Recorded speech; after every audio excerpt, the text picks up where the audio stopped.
itu buat anak itu jadi terkutuk. Karena selama kehamilan mungkin gak berkata mau digugurkan, tapi ngalami tekanan. Mampu gak ngalami biaya? Nanti bagaimana? Kan wajar bukan sebagai manusia, tapi itu mempengaruhi. Nah, ketika anak ini sudah lahir dan mulai bertumbuh, bapaknya nggak sabaran, mengalami banyak bentakan dari kecil. Nah, selalu disalahkan. Nah, sampai anak ini jadi tertutup dengan bapak. Saya nggak mau ke gereja. Nah, akhirnya saya bilang, kuncinya di kamu sebagai papa. Maksudmu baik untuk bawa anak ini ke dalam Tuhan, tapi dengan kata gereja dia sudah nggak mau. Dan betul. Jadi caranya gimana? Caranya kembali ke awal. Jangan pernah ngajak anak itu biar kata Tuhan, doa ke gereja aja. Tapi kamu jadi teman buat dia. Nanti papanya, lalu si istri nangis lagi. Saya sudah berkata berkali-kali pada dia, jangan gitu caramu. Anak itu gak suka. Dan sekarang memang dia tidak pernah mau komunikasi dengan papanya, hanya dengan mamanya. Nah, mamanya bingung tinggal di rumah seperti itu. Nah, hari ini kita mau belajar. Mana sih pintu kerusakan itu? Ternyata di tangan papa. Di tangan papa. Mari kita lihat ayat yang pertama. Yohanes pasal yang ke-14 ayat yang ke-8. Semua penyebab kerusakan hidup, ya saya ulangi, semua penyebab kerusakan hidup itu pasti karena gak puas. Betul nggak? Kenapa sih ada narkoba? Ya karena gak puas. Padahal kalau kita pikir yang kena narkoba, kalau kita lihat di Amerika yang terakhir Whitney Houston, kurang apa dia itu? Aduh, sudah setenar itu, uang begitu banyak, nah ada yang kosong. Nah, ketidakpuasan ini yang dipakai oleh iblis untuk menawarkan mau pornografi, mau macam-macam. Nah, ayat tolong dibaca salah-salah. Yohanes 14 ayat 8. Kata Filipus kepadanya, Tuhan, tunjukkanlah Bapa itu kepada kami. Itu sudah cukup bagi kami. Satu-satunya tulisan, bukan cuma satu-satunya ayat, satu-satunya tulisan di seluruh dunia ini. Jadi nggak cuma bilang firman, yang memberitahukan kita kapan seseorang itu akan puas hidupnya, itu cuma ayat ini. Saya ulangi lagi, satu-satunya tulisan di dunia ini yang memberitahukan kepada kita kapan seseorang itu bisa berkata satisfied. Saudara boleh buka terjemahan bahasa apa saja untuk kata ini. Ada kata satisfied, enough, full, complete. Itu kata sudah cukup bagi kami. Itu ada di dalam. Kenapa ada pencurian? Kenapa ada pemerkosaan? Kenapa ada macam-macam? Sebabnya cuma satu. Ketika orang itu gak puas. Anak-anak yang gak puas dari bayi nangis, minta. Cuma kita sebagai orang tua, sebagai mama, gak pernah tahu apa yang diminta anak ini. Tapi pasti ada yang gak puas, bukan? Sehingga dia menangis. Nah, ketika iblis tahu kepuasan ini dicari oleh manusia, ya sudah, datanglah mereka dengan macam-macam tawaran itu tadi. Nah, Filipus hari itu menyatakan sesuatu yang mengagetkan ini. Hanya satu yang bisa membuat seseorang itu puas, kalau papa itu nyata dalam hidup orang. Nah, kita tahu bahwa kerusakan yang ada di dunia ini dimulai dari dunia barat. Ya, kalau saudara mungkin di antara kita belum ada yang tinggal di Amerika sejak tahun 70-an. Ada yang tahun 70-an di sini? Belum ada ya? Oke. Nah, perubahan dari awal 60-an ke 70-an itu terjadi gelombang namanya hippies. Hippies ya, itu di Amerika. Nah, kalau kita belajar sejarah hippies, itu mengagumkan. Itu dari pemuda-pemudi gereja. Hippies itu yang memulai anak muda Kristen. Aneh. Jadi bukan yang jahat dan yang bagus. Ketika mereka tidak puas dengan gereja, yang hanya legalisme, peraturan jalan. Nah, terus mereka menemukan Yesus nggak begitu mengajarnya. Wah, kalau saudara baca secara epistemologi. Nah, terus muncul siapa itu namanya? Yang Children of God, siapa pendirinya? Nah, itu kan dari hippies juga. Children of God, yang semuanya boleh kasih, akhirnya free sex. Saya lupa siapa nama pendirinya. Ya, itu dari gereja.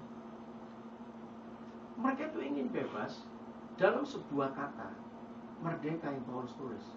Akhirnya itulah diselewengkan. Padahal itu sebenarnya gerakan hippies itu bagus kalau kita sejarah ketidakpuasan.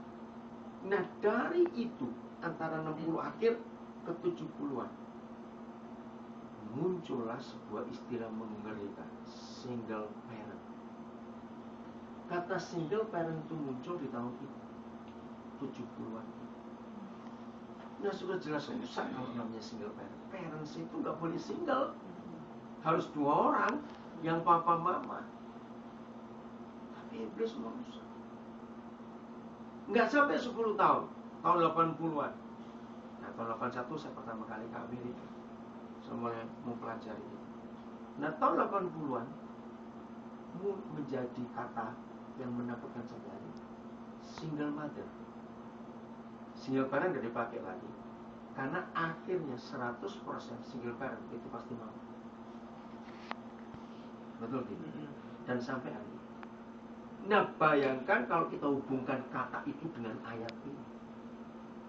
Semua anak yang lahir karena single mother pasti nggak pernah dapat kepuasan. Karena nggak ada papanya. Dan yang lebih celaka lagi, yang namanya mama nggak mungkin dia besok hidup sendiri dengan anak ini. Carilah cowok lain. Kita tahu fakta itu. Dia nggak benar. Lahir anak kedua, bapaknya lain lagi. Dan seterusnya. Lalu di antara anak-anak single mother ini, jadi apa mereka? Ribut sendiri. Karena masing-masing bapaknya beda. Setan kurang aja. Coba baca Malaki 4 ayat 6. Malaki 4 ayat 6. Woi, menakutkan sekali. Inilah satu-satunya ayat dalam Alkitab yang memberitahukan kepada kita 4 ayat 6 ya. Bila mana dunia ini akan hancur. Mengerikan sekali. Hanya satu kalimat ini. Silakan dibaca 4 ayat 6. Satu-satunya ayat yang memberitahukan kita kapan, bila mana dan bagaimana dunia hancur. Oke, silakan. Maka ia akan membuat hati bapa-bapa berbalik kepada anak-anaknya, dan hati anak-anak kepada bapa-bapanya, supaya jangan aku datang memukul bumi sehingga musnah. Saudara, inilah satu-satunya kalimat yang memberitahukan kita bagaimana dunia bisa musnah. Bukan karena perang nuklir, bukan karena penyakit AIDS yang merajalela, tapi ketika bapak-bapak rusak hidup dan anak-anak jadi rusak. Saudara, maka kesimpulannya iblis sudah pegang trigger, pemicu. Ternyata iblis tahu untuk menghancurkan dunia nggak usah biaya mahal. Dengan nuklir mahal sekali kalau kita lihat ini. Cukup papa-papa dirusak, hancur. Ngeri sekali. Nah, saya dapat pewahyuan ini itu tahun 84. Waktu saya sedang sibuk dengan mahasiswa Satya Wacana di Salatiga. Saya melihat ada apa sebenarnya, kenapa ini anak-anak mahasiswa begini. Suatu siang, saya lupa tanggal berapa, tapi saya itu bulan September tahun 84. Saya lagi bersekutu dengan Bapak di surga ini. Apa yang saya harus buat untuk mahasiswa ini? Waktu itu 84 sih belum separah sekarang, tapi terjadi gejolak yang luar biasa sebenarnya. Tiba-tiba Roh Kudus ngajak saya berkata, Daniel, kamu teliti peristiwa apa yang memulai perjanjian baru? Ya, saya langsung jawab, Matius. Kan itu kalau lihat Alkitab. Ternyata Roh Kudus bilang, enggak, Daniel, aku enggak tanya kitab apa, peristiwa apa yang memulai perjanjian baru. Malaki 4 ayat 6 saya sudah tahu sebelumnya. Saya lupa di tahun berapa. Ayo kalau kita mikir sekarang. Peristiwa apa yang memulai perjanjian baru? Ada satu peristiwa. Bukan. Nah, semua orang bukan ternyata. Yohanes Pembaptis. Nah, betul tidak? Ketika Gabriel datang kepada Imam Zakaria, saudara, ternyata permulaan perjanjian baru adalah firman yang disampaikan Gabriel kepada Zakaria, bahwa istrimu yang mandul itu, masih ingat, Elisabeth, akan melahirkan anak, namanya Yohanan dalam bahasa Ibrani. Bingung Zakaria, nama apa itu? Karena dalam sejarah Israel nggak ada nama Yohanan. Itu permulaan perjanjian baru, jadi bukan Yesus. Dan ayatnya baca Lukas 1:17. Sampai Lukas 1:17. Saudara, saya belum pernah menerima sebuah revelation yang membuat saya menangis itu meraung. Waktu itu saya di kos mahasiswa, ya di daerah Kemirejo, di Salatiga. Sampai mahasiswa yang sebelah kamar masuk kamar saya pukul lantai. Saya menangis betul-betul karena batin saya ceritakan. Silakan baca dulu Lukas 1:17. Lukas 1:17. Ayo saya baca dulu. Dan ia akan berjalan mendahului Tuhan dalam roh dan kuasa Elia, Ya. untuk membuat hati bapak-bapak berbalik kepada anak-anaknya, dan hati orang-orang durhaka kepada pikiran orang-orang benar, dan dengan demikian menyiapkan bagi Tuhan suatu umat yang layak baginya. Saya sudah tahu karena banyak pendeta khotbah, saya ikut seminar semuanya, bahwa ketika Maleaki mengakhiri nubuatannya karena dia meninggal, maka jarak dia ke perjanjian baru berapa ratus tahun? Kalau kita belajar 400 tahun. Nah saudara, ini yang buat saya meraung. 400 tahun sebelum Gabriel datang kepada Zakaria, firman-Nya apa? Yahweh Tuhan pada bangsa Israel. Yang kita baca tadi bukan Malaki 4 ya? Betul? 400 tahun Papa kita diam, tidak bicara sama sekali. Karena sejarah Israel mencatat dalam 400 tahun itu tidak ada nabi lagi yang dipanggil. Diam. Tiba-tiba memulai perjanjian baru ketika Papa mulai bicara lagi. Itu kalimat yang sama yang dia ucapkan 400 tahun sebelumnya. Anggap nggak masuk? Yes. Berarti penting nggak kalau begitu? Ini yang dahsyat. Wih, ngeri sekali. Nggak main-main. Jadi akhir perjanjian lama, kalau gereja gagal membuat hati papa-papa bertobat sehingga tidak mengasihi anaknya lagi, Yesus akan tetap datang. Tetap. Yes. Bukan untuk memberkati. Kalau saudara pakai bahasa Inggris King James, curse the earth. Maka itu ketika gereja sibuk hanya dengan organisasi, dengan bangunan, dengan alat musik, iblis tertawa. Karena memang itu usaha mereka untuk memunahkan pelayanan utama gereja, untuk memulihkan bapak-bapak. Akhirnya perang di antara kita, perang doktrin, urusan jemaat, lupa yang terutama yang Bapak percaya. 400 tahun dia diam. Ayo kita sebagai bapak-bapak yang sudah jadi bapak, kalau kita lagi marah pada anak kita karena ada yang penting dia nggak mengerti, ngomong saat sudah diam, udah kita nggak mengajak omongan. Kita berapa hari atau berapa minggu atau berapa bulan kita baru ngomong. Omongan kita katakan adalah kata yang sama seperti kita sebelum dia. Yang betulan, ngerti ilustrasi. Nah, itulah Papa kita di surga. Akhirnya saya berkata, Papa, saya akan ambil peranan Ilya. Amin. Untuk memulihkan banyak anak. Yes. Karena kalau enggak dampak impact-nya itu menakutkan, hancur. Nah, sekarang coba saudara buka dua Alkitab ini. Ya, satu masih Malaki 4, bolak-balik gitu ya. Yang satu Lukas 17 tadi. Ada perbedaan. Ya, ada perbedaan.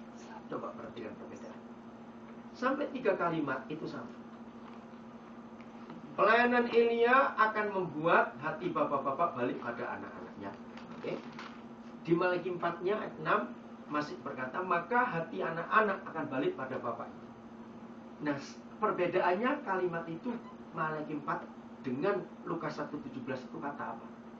Di Malaki kan berkata, hati bapak-bapak balik pada anak-anak, supaya hati anak-anak balik pada bapaknya. Gabriel ngomongnya apa? Membawa balik apa? Tolong baca. Hati bapak-bapak. Bukan, ya terus Orang durhaka. Anak-anak. Orang-orang durhaka. Nah, orang durhaka itu yang saya kaget. Pikiran benar. Jadi anak-anak yang disakiti bapaknya itu pasti durhaka. Itu pasti durhaka. Renungkan. Maka itu disebutnya beda. Saya tidak tahu saudara mengikuti nggak berita-berita yang ada. Ya. Karena dari ayat itu Roh Kudus membawa saya untuk belajar kriminologi juga. Kenapa? Ternyata semua polisi kriminal di dunia ini, negara apa saja, setiap kali menangkap satu pelaku kejahatan, ini hukum internasional, maka penyelidikan yang pertama bukan pada kasus ini anaknya siapa, Siapa bapaknya? siapa bapaknya, gimana orang. Ingat yang terakhir Sandy Hook, Ya, Adam Lanza. langsung dicari, bapaknya nggak muncul. Saya ngikuti betul berita ini, bapaknya nggak muncul. Yang diwawancara cuma kakaknya, Ya. karena mamanya kan dibunuh juga oleh anak ini, lalu dibongkar oleh mamanya. Nah, bapaknya itu muncul ketika selesai otopsi. Ini jenazah mau ngambil siapa? Nah, itu bapaknya baru muncul. Nah, waktu saya ngikuti bapaknya, Cerai. oke, enggak, ya, jadi terhancur sudah. Di Indonesia juga begitu. Mau kasus apa saja, begitu ketangkap pasti bapak. Nah, yang paling besar di Indonesia itu berapa tahun yang lalu? Siapa namanya? Yang dari Jombang ini, orang G ini membunuh banyak orang ini. Rian. Oke. Begitu ketangkap cari bapaknya kan. Nah, dia ketahui ini anak disiksa dari kecil oleh bapaknya. Jadi dia punya dendamnya tersimpan. Anak yang gak dekat dengan bapaknya, kalau dia laki dengan mamanya, dia kan lemah gemulai hidupnya. Karena pengaruh mamanya lebih kuat. Nah, bapaknya kemana? Rian tuh begitu. Ingat Michael Jackson juga sama. Begitu pelecehan perempuan ketangkap, baru kebongkar. Dari umur 5 tahun dia dikebukin bapaknya luar biasa. Sebenarnya ayat ini luar biasa. Maka itu seharusnya gereja adalah satu-satunya lembaga yang dipercaya Tuhan untuk memulihkan setiap generasi. Karena kita punya pahita ini. Tunjukkan Bapak. Jadi iblis lebih suka merusak suami daripada merusak istri. Karena dia tahu Kepalanya. itu bisa menghancurkan dunia. Begitu semua kita sebagai gembala, sebagai orang tua pada anak-anak, pada jemaat, maka kita betul-betul harus menjaga. Terus kita gali kebenaran. Terus Malaki menulis, hancur, bumi akan dihancurkan. Tapi Gabriel berkata lain. Karena kalau gereja sudah berhasil membuat pikiran orang durhaka menjadi pikiran orang benar, berarti umat yang layak bagi Tuhan disiapkan. Yesus baru datang. Itu harapan.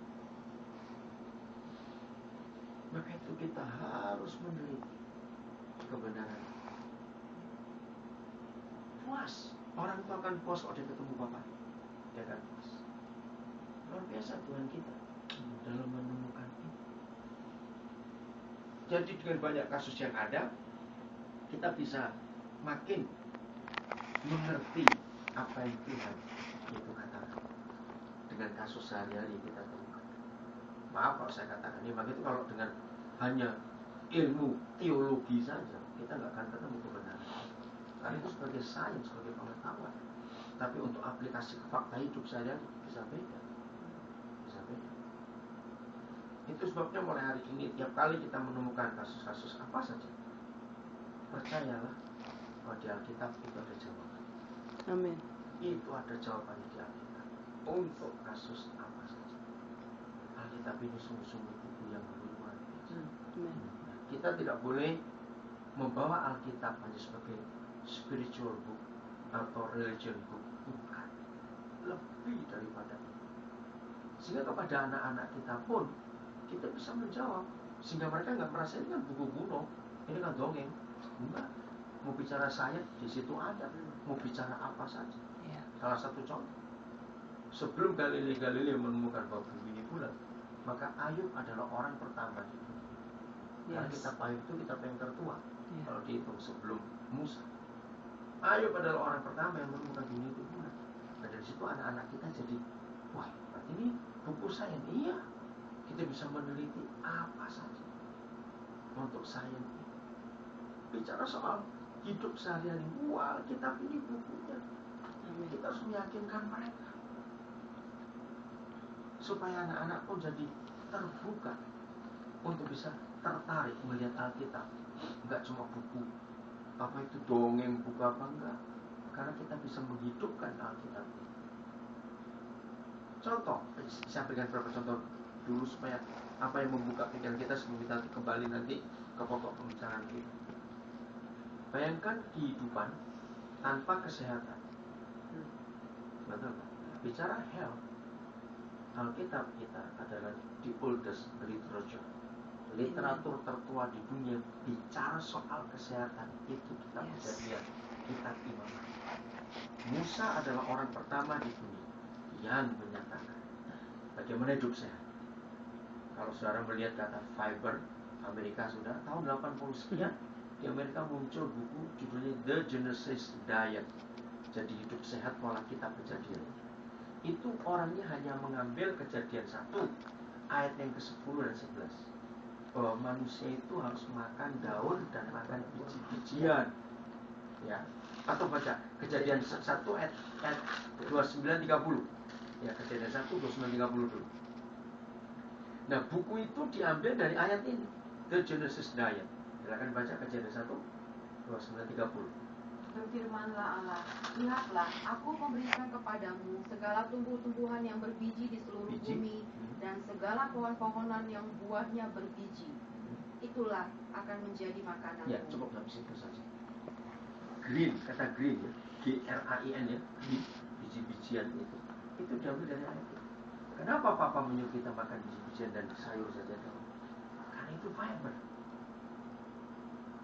Lalu Musa juga yang menuliskan yang ini boleh dimakan, yang itu tidak boleh. Kenapa? Dulu belum ada pengetahuan apa-apa. Terakhir saja kira-kira 30 tahun terakhir baru dunia tahu bahwa disebut kerang, udang, yang berkulit keras itu, ya itu bukan, itu vacuum cleaner. Itu makan sampah sehingga environment jadi baik. Nah itu kalau kita makan sampah juga. Semua ikan yang tidak bersisik itu kotor. Karena mereka juga vacuum cleaner. Ya, catfish, lele dan sejenisnya. Iya, oke, itu luar biasa. Baru 30 tahun terakhir kita tahu. Terus kenapa binatang berkuku belah nggak boleh dimakan juga? Sama vacuum cleaner juga. Babi, ayam yang berkuku belah. Amin, Pak. Dan itu Alkitab yang mengajarkan, itu luar biasa. Nah, cuma agama jadi jahat. Dianggap itu jadi perang gara-gara makanan. Padahal maksud Papa ini bukan soal masuk surga kalau masuk neraka, enggak. Cuma mau panjang umur atau cepat mati gitu aja sudah. Agama jadi pertengkaran. Bukan itu. Nah, itu kan luar biasa.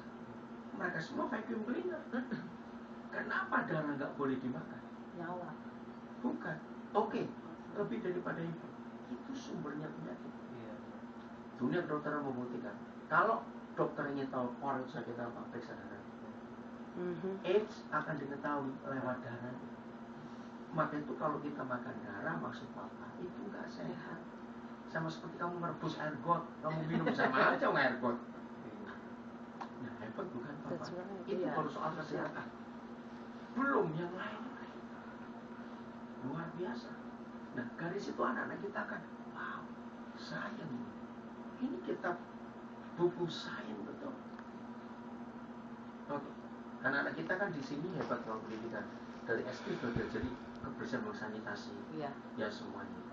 Saudara tahu tidak bahwa literatur tertua tentang sanitasi Jawa Barat Ulangan 23 ayat 12 dan 13. Maka kalau saya pakai istilah Jakarta, gilanya kita. Maka itu orang mulai melihat lagi ke buku. Ulangan 23 ayat 12 dan 13. Ya. Di dalam bahasa Indonesia masih pakai bahasa Melayu. Jadi ada istilah kita kurang mengerti. Coba nggak apa-apa. Ya, silakan. Saya dapat. Di luar perkemahan itu haruslah ada bagimu suatu tempat kemana engkau pergi untuk Ada hajat. hajat. Nah, Ya. itu berak istilahnya, Ya, itu ya, bahasa ya. Melayu. Oke. Terus Di antara perlengkapanmu haruslah ada padamu sekop kecil, dan apabila engkau jongkok ada hajat, haruslah engkau menggali lubang dengan itu dan menimbun Iya. kotoran. bayangkan, ini ayat luar biasa, bukan? Ayo, inilah kata sanitasi yang pertama ditemukan oleh Iya. manusia di dunia. Ya, kira-kira di pimpin Musa itu 3 juta orang. Kira-kira. Maaf, berapa yang berak sehari dari 3 juta orang? Mereka kan jalan terus. Mereka tidak punya septic tank. Kalau tidak ada ayat itu, mereka mati kena wabah kolera. Hebat Bapak. Jadi banyak hal-hal yang kita nggak pernah tahu. Karena kita cuma mikir rohani terus aja. Maka itu anak-anak kita jadi bosan juga. Iya. Padahal di dalamnya ada sains yang luar biasa. Itu yang kita harus tahu. Contoh, kita belajar dari Wahyu 11. Ya, ini contoh saja, nggak usah dibuka. Dalam Wahyu 11 itu kan bukan jangan kepanasan baju. Ya, bukan. Dalam Wahyu 11 kan ada pernyataan 2 saksi yang di Yerusalem mati di bumi. Lalu ada kalimat berkata, maka seluruh dunia menyaksikan 2 mayat itu ada di jalan raya Yerusalem. Kalau kita tidak punya hikmat Roh Kudus, ya kita coba baca. Saudara tahu, itulah televisi. Yep. Betul kan? Itulah televisi. Yep. Bagaimana peristiwa di Yerusalem seluruh dunia bisa melihat kalau bukan karena televisi. Yes. Jadi Alkitab itu luar biasa. Dahsyat. Bicara televisi ini buku yang tertua. Maaf, dalam keterbatasan Yohanes di Pulau Patmos dia dapat wahyu. Aku melihat sebuah tanur besar. Tanur itu kan yang buat memasak itu. Keluarlah asap. Dan dari asap itu keluar belalang-belalang yang terbang. Dan dari belalang itu, dari mulutnya dan dari ekornya keluar senjata yang membunuh banyak orang. Pesawat tempur. Dia kan nggak ngerti ya, kayak belalang bukan? Bayangkan. Itu sebuah ilmu yang hebat sekali. Contoh apa lagi seharusnya? Banyak sekali. Di Alkitab kalau kita mau buka itu, akan kagum melihat kebenaran-kebenaran itu. Itu pakai baterai apa? Kecil, besar? Oh, cat dulu aja. Oke, jadi Alkitab itu harus bongkar dengan pola pemikiran seperti itu. Akan menarik untuk anak-anaknya. Apalagi saya mau ngomong. Politik, contoh. Ya, ini kalau sudah mulai besar, anak-anak mulai besar politik. Saudara ingat bahwa sebelum ada sistem demokrasi atau republik, semua manusia di dunia itu dipimpin dalam struktur apa zaman? Kerajaan. Yang hampir semuanya diktator. Revolusi Prancis itu revolusi pertama yang membongkar semua sistem kerajaan. Lalu satu persatu kerajaan Eropa runtuh. Ya, nggak lama Amerika Serikat berdiri. Menjembatana. Jadi saudara, Alkitab itu menurut saya dalam sistem demokrasi, ya seperti Amerika contoh, pasti ada 3 badan yang besar. Bisa lihat sini. Yang pertama adalah senator yang membuat hukum. Kalau di Indonesia MPR DPR. Yang kedua itu lembaga Supreme Court. Ya. Yang ketiga baru pemerintahnya, eksekutifnya. Nah, Roma adalah negara pertama di dunia. Mau ditaruh aja di sini. Ya, ini agak sebentar.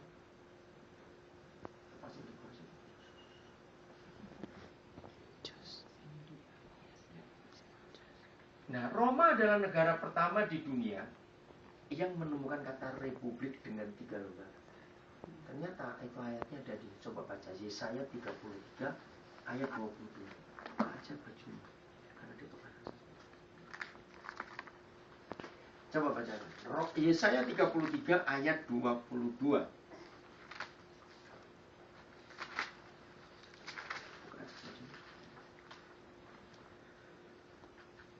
Sebab Tuhan ialah hakim kita. Nah, hakim kita ini yudikatif. Ini Supreme Court kalau di Amerika. Ya, Indonesia itu lembaga hukum, Mahkamah Agungnya.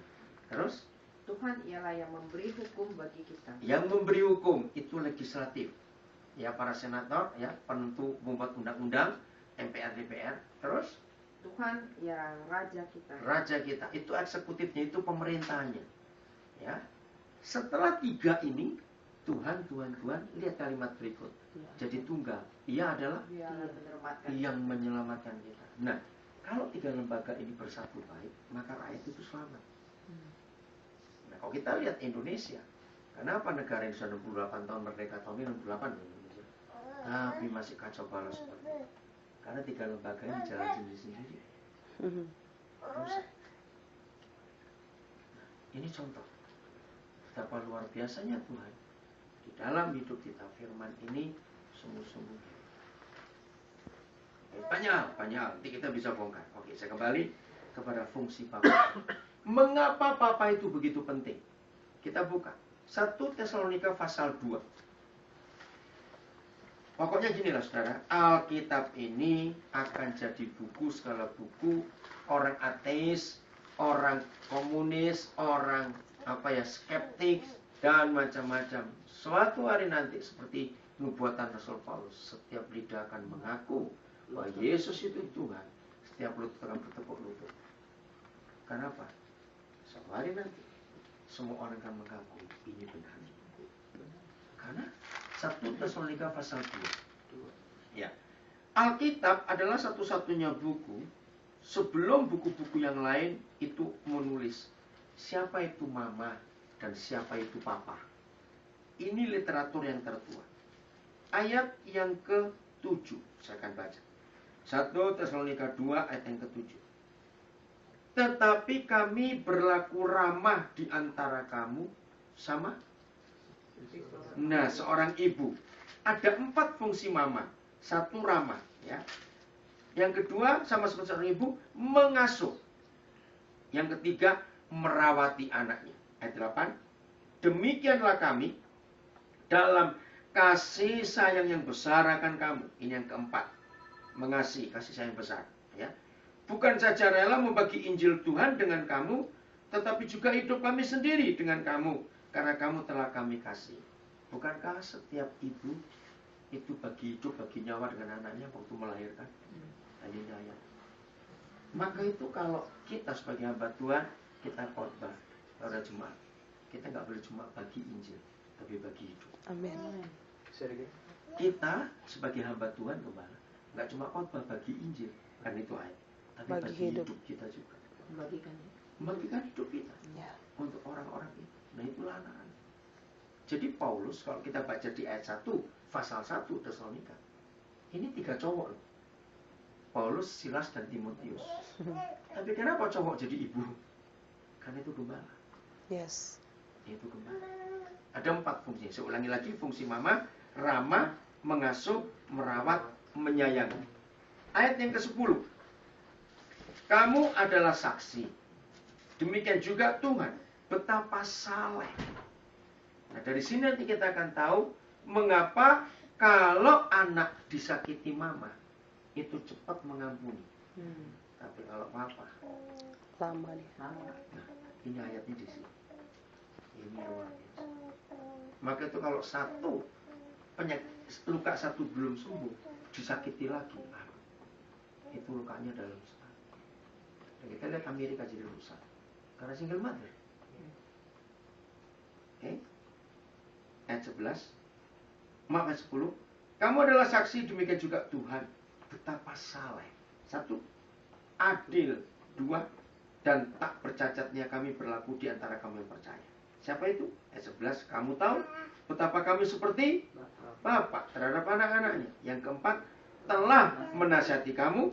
Yang kelima, menguatkan hatimu seorang demi seorang. Yang ke-12, ayat 12, dan meminta dengan sangat supaya kamu sesuai dengan kehendak Tuhan yang memanggil kamu. Putusin. Tolong bacakan. Dan meminta dengan sangat supaya kamu hidup sesuai dengan kehendak Allah yang memanggil kamu ke dalam kerajaan dan kemuliaannya. Yang keenam itu mendisiplin. Meminta dengan sangat itu mendisiplin. Nah, ada 6 fungsi Papa. 3 yang pertama itu adalah contoh. Saleh, adil, dan tak bercacat. Ini sikap hidup. Memberi contoh. Kata saleh itu godly man, kata bahasa Inggrisnya itu. Hidup takut akan Tuhan saleh. Adil, ya. Anak itu paling luka kalau papanya pilih kasih. Itu luka. Kalau papa nggak adil, anak-anak itu luka. Tak bercacat. Ini yang luar biasa. Maka sekali lagi yang kemarin sore hadir, kita belajar logika anak-anak akan sangat mudah untuk kita pakai mengerti firman. Dan ini saya semua belajar ini karena hidup anak-anak. Waktu kita masih kecil, mama bisa salah pada kita, marah, papa juga. Ayo ingat, kepada siapa dari 2 pribadi itu kita cepat melupakan dan memaafkan? Mama. Ternyata di benak anak-anak itu sudah ada sebuah penanaman kebenaran yang Roh Kudus tanam. Mama boleh salah, tapi papa tidak. Yep. Itu yang luar biasa. Yes. Gak ada yang ngajarin. Tapi itu anak-anak. Mama boleh salah, tapi papa tidak. Kenapa? Karena buat anak-anak, papa itu hero. Yes.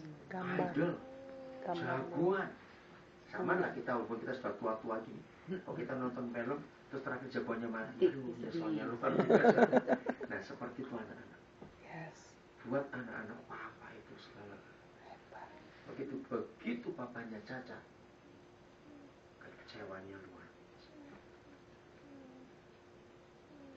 Ini kita harus jaga. Fungsi keempat, menasehati. Ternyata papa di surga membagi tugas ini dalam 2 pribadi, yaitu papa dan mama. Tadi di mama ayat 7-8 ada nasihatnya. Ayo, ada nggak? Nggak ada. Mama ramah, mengasuh, merawat, menyayangi. Ternyata nasihat ada di mama. Nah, semua anak yang lahir dari single mother pasti liar. Kenapa? Karena nggak ada penasihatnya. Penasihat itu di papa. Maka itu iblis tahu. Apa yang terjadi? Ini kita belajar children psychology. Semua anak yang nggak dapat nasihat, ya, direction, arah, petunjuk, itu seperti freeway nggak ada garis putihnya. Bayangkan. Wow. Ngeri. Nah, itu anak. Tapi ini yang kurang ajar saya katakan. Waktu kita masih kecil, mengapa semua anak kalau minta nasihat ke siapa? Mama. Nah, kurang ajar sekali. Padahal harusnya ke papa. Kenapa? Siapa memberitahu anak-anak? Jangan ke papamu, ke mamamu aja. Karena anak-anak sudah tahu. Maaf, mama. Nah, mama itu gampang. Apa-apa pasti boleh. Ya, boleh. Karena mama yang tahu susahnya mengandung dan melahirkan. Gara-gara hal itu, mama nggak pernah tegas pada anak. Nggak bisa. Karena tahu susahnya mengandung dan melahirkan. Nah, akhirnya iblis membuat absensi penasihat tak bulan-bulan.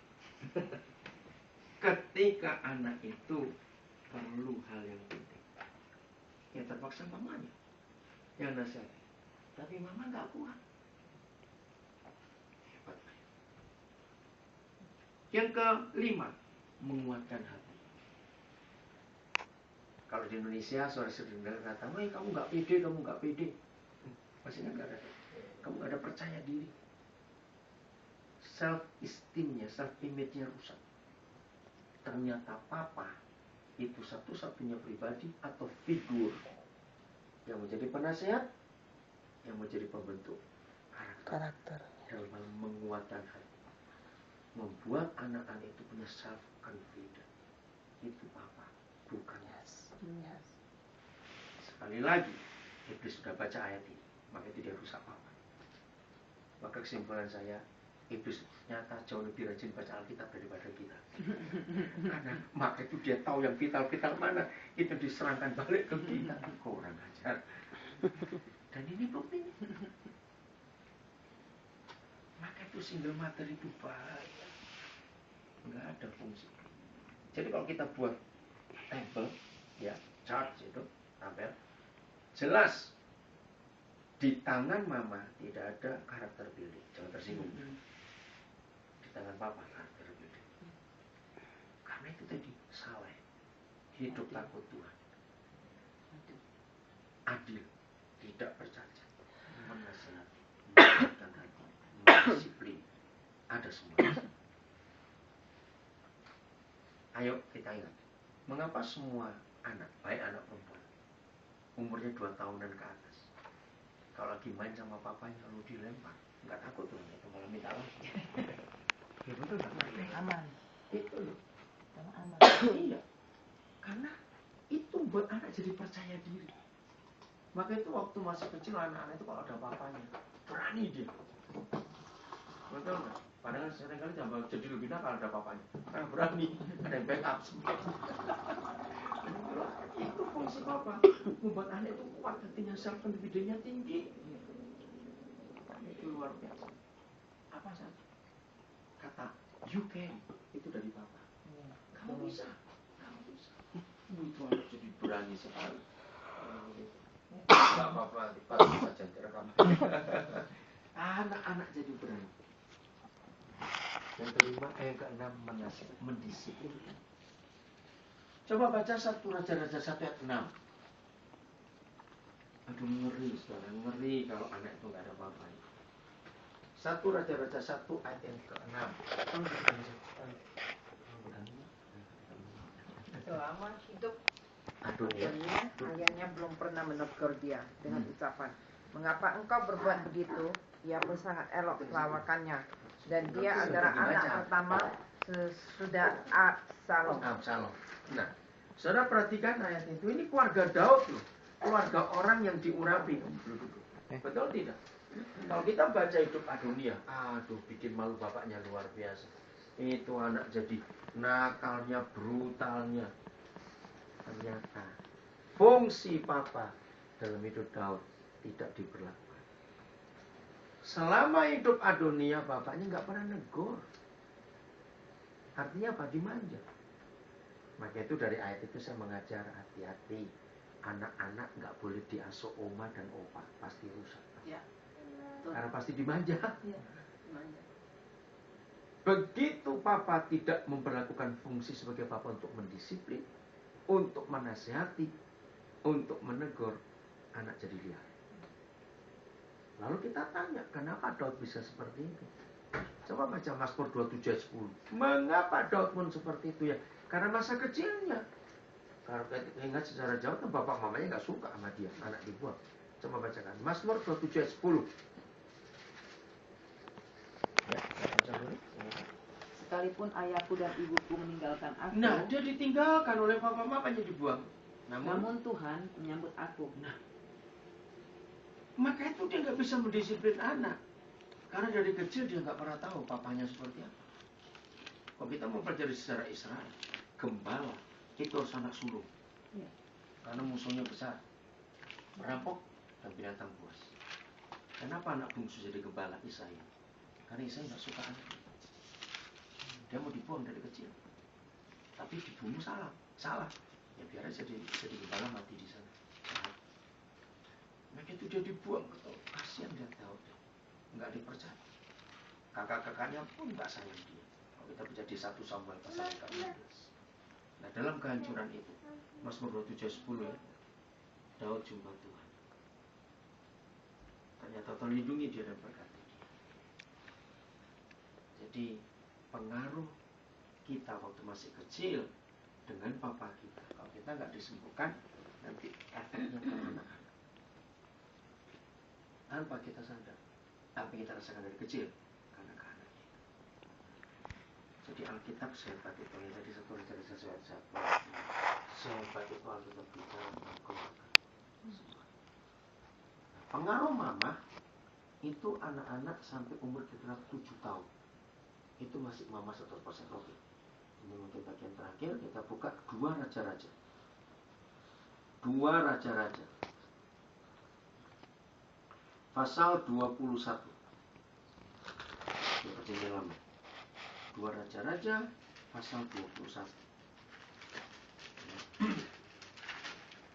2 Raja-Raja 21 mulai ayat yang pertama. Manasye berumur 12 tahun pada waktu ia menjadi raja, dan 55 tahun lamanya yang memerintah di Yerusalem. Nama ibunya ialah Hepzibah. Ia begini-begini, ayat 3 saya baca. Terus ayat yang ke-19. Amon berumur 22 tahun pada waktu yang menjadi raja, dan 2 tahun lamanya yang memerintah di Yerusalem. Nama ibunya ialah Mesulamet binti Harus dari Yotba, dan ia begini-begini. 2 Raja-Raja 21, tadi ayat 1, ayat 19. Nah perhatikan saudara, ada yang menarik dari kisah ini. Ya, sekarang pasal 22 ayat 1. Yosia berumur 8 tahun pada waktu ia menjadi raja, dan 31 tahun lamanya yang memerintah di Yerusalem. Nama ibunya ialah Yedida binti Adaya dari Boskat. Ia melakukan begini-begini di hadapan Tuhan. Terus pasal yang ke-23 ayat yang ke-31. Yoahas berumur 23 tahun pada waktu yang menjadi raja, dan 3 bulan lamanya yang memerintah di Yerusalem. Nama ibunya ialah Hamutal binti Yeremia dari Libna. Ayat 36. Yoyakim berumur 25 tahun pada waktu yang menjadi raja, dan 11 tahun lamanya yang memerintah di Yerusalem. Nama ibunya ialah Sebuda binti Pedaya dari Rumah. Pasal 24 ayat yang ke-8. Yoyakim berumur 18 tahun pada waktu yang menjadi raja, dan 3 bulan lamanya yang memerintah di Yerusalem. Nama ibunya ialah Nusta binti Enlatan dari Yerusalem. Dan begini, yang terakhir ayat 18. Sedekia berumur 21 tahun pada waktu yang menjadi raja, dan 11 tahun lamanya yang memerintah di Yerusalem. Nama ibunya ialah Hamutal binti Yeremia dari Libna, dan seterusnya. Nangkap enggak? Semua nama ibu. Peranan ibu. Waktu anak itu masih bayi, sampai dia umur 7 tahun. Itu ibu. Saya belajar ini begini. Saya jadi guru sekolah minggu 13 tahun. Terus saya lihat ada anak-anak yang berhasil, ada yang gagal. Sampai saya mikir, yang gagal ini saya salah apa didik? Akhirnya membawa saya ke hidup Samuel dan hidup Musa. Masih ingat? 2 anak ini kan bertumbuh tidak dengan orang tua. Ya, Musa pengaruh Mesirnya kuat, umur 3 bulan dibawa ke Mesir. Samuel lepas susu di samping hidup dengan 2 kakak angkat yang berusia dikata. Nah saya itu belajar kenapa mereka bisa kuat di tengah sihir Mesir dan di hidup 2 kakak angkat yang nakalnya rusak. Ternyata kalau kita baca nanti ada 2 kata yang sama ditulis Alkitab. Siapa yang menyusui 2 anak? Ibunya Musa menyusui, Hana menyusui. Ternyata itu pengaruh ibu. Amin. Waktu masih menyusui, masukkan firman. Amin. Dan itu yang terekam di alam bawah sadar. Amin. Firman. Kalau raja-raja ada yang jahat, ya karena pengaruh ibunya salah. Waktu masih kecil. Setelah umur 7 tahun ke atas baru papa. Atau tergantung situasi yang ada saat. Maka itu saya harap dengan cara saya menyampaikan ini, semua kita khususnya para hamba Tuhan, para pemimpin, orang tua juga tahu bahwa Alkitab ini luar biasa. Tidak hanya untuk anak. Jadi kita bisa menjawab di konsel. Kalau ada anak Tuhan di sini yang duduk di konsel, sampaikan. Kenapa sih masyarakat jadi kacau? Orang tua harus yang pegang peranan dalam hidup. Maka itu mulai dari kita dulu sebagai orang tua, anak-anak kita mulai bertumbuh dewasa, maka kita bawa hidup dalam kebenaran ini. Ya, jadilah kita wakil Tuhan yang sesungguhnya. Katakan amin.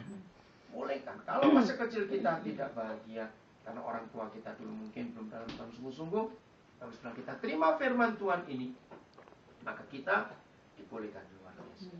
Dan bolehkan semua. Dengan teori firman ini, kalau ada jemaat yang mengeluh atau orang lain. Nah, saudara, saya ingin saksikan ini. Apa yang saya pelajari lalu saya sampaikan ini. Ini sudah menolong banyak yang bukan Kristen. Saya ini kalau pergi kemana saja, saya nekat. Mau ke mall, mau ke rumah makan, ada suami istri ribut, anak ribut, saya langsung datang. Saya kenakan saya pendeta. Tapi saya tidak mempengaruhi iman ini. Wah, mereka tertolong betul. Ternyata mereka mau dengar, ya gimana cara ngadapi.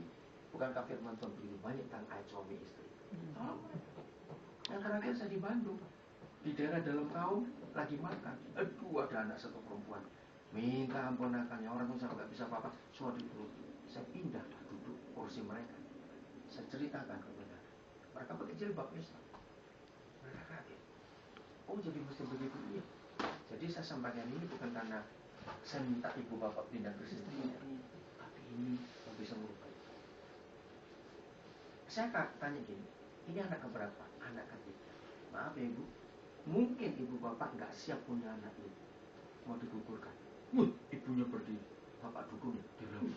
Bukan, karena kok tahu, memang kami nggak siap punya anak ini. Begitu. Nah, saudara, akhirnya mereka terbuka dengan firman dan gampang untuk masuk firman. Karena dengan pendahuluan saya meyakinkan, saya tidak mempengaruhi tentang bapak-bapak itu. Mereka tanya karena mereka tahu fakta. Nah, terus saya mulai ajarkan bagaimana cara memulihkan anak seperti ini. Tidak mau akhirnya Injil sampai juga kepada mereka. Jadi inilah firman Tuhan. Kita minta Roh Kudus membuka dengan begitu jelas. Maka dunia pasti akan dipulihkan. Dapat bukan? Oke, Tuhan memberkati kita.